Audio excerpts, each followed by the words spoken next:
Bismillahirrahmanirrahim. Assalamualaikum warahmatullahi wabarakatuh. Perkenalkan, nama saya Mengrianti dengan NIM B1C1222181, kelas D, jurusan akuntansi, Fakultas Ekonomi dan Bisnis Universitas Haluoleo. Baik, saya akan menjelaskan bab 14, yakni yang berjudul restrukturisasi perusahaan. Dan juga untuk memenuhi final salah satu mata kuliah saya, yakni hukum bisnis. Menurut Kamus Besar Bahasa Indonesia, restrukturisasi adalah penataan kembali supaya struktur atau tatanannya baik. Adapun yang dimaksud dengan restrukturisasi perusahaan adalah upaya untuk melakukan pembangunan perusahaan ke arah yang lebih baik. Mengingat pentingnya restrukturisasi perusahaan bagi kelangsungan hidup suatu perusahaan, maka perangkat hukum yang mengatur restrukturisasi perusahaan harus terpenuhi.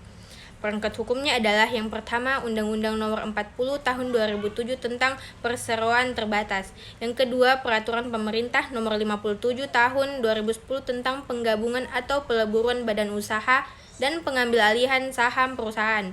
Kedua peraturan tersebut memberikan 3 kemungkinan untuk dapat melakukan restrukturisasi perusahaan, yakni penggabungan merger, yang kedua, peleburan atau konsolidasi, yang ketiga, pengambil alihan akuisisi. Baik, kita akan membahas satu persatu mengenai ketiga hal tersebut. Yang pertama, merger. Istilah merger berasal dari kata marga yang dalam bahasa Indonesia berarti menggabungkan atau memfungsikan. Menurut Munir Fadi, merger dapat dikategorikan menjadi beberapa jenis. Menurut jenis usahanya, yakni merger horizontal adalah penggabungan dua perusahaan atau lebih yang bergerak dalam industri yang sama, misalnya antar perusahaan kelapa sawit. Yang kedua, merger vertikal, gabungan antara dua perusahaan atau lebih dengan mana yang satu bertindak sebagai supplier bagi yang lainnya, misalnya kerjasama antar pabrik pemintalan benang dan pabrik tekstil. Yang ketiga, merger kongenetik adalah merger di mana antara dua atau lebih perusahaan yang saling berhubungan tetapi bukan terhadap produk yang sama. Yang keempat, merger konglomerat adalah penggabungan dua perseroan atau lebih yang tidak memiliki kesamaan bidang usaha sehingga aktivitas bisnis tidak berkaitan sama sekali.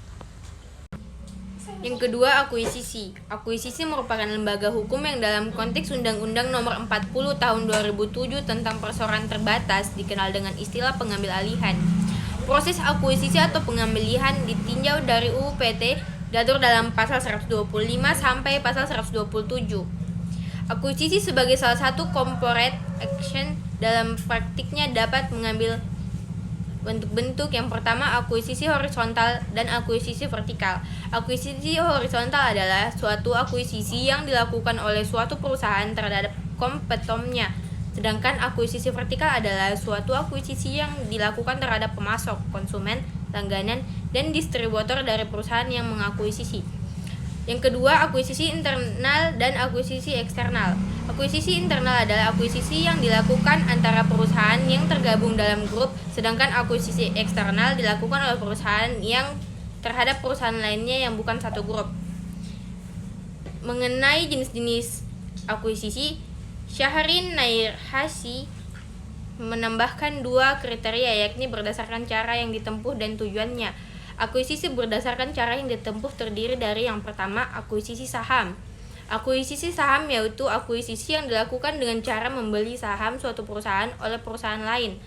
Yang kedua, akuisisi aset, yaitu dilakukan dengan cara membeli aset dari perusahaan berupa aktiva dan pasiva perusahaan yang akan diakuisisi. Kemudian ia juga membedakan akuisisi berdasarkan tujuan yang hendak dicapai oleh perusahaan atau pengakuisisi. Berdasarkan tujuannya terdiri dari yang pertama, akuisisi finansial.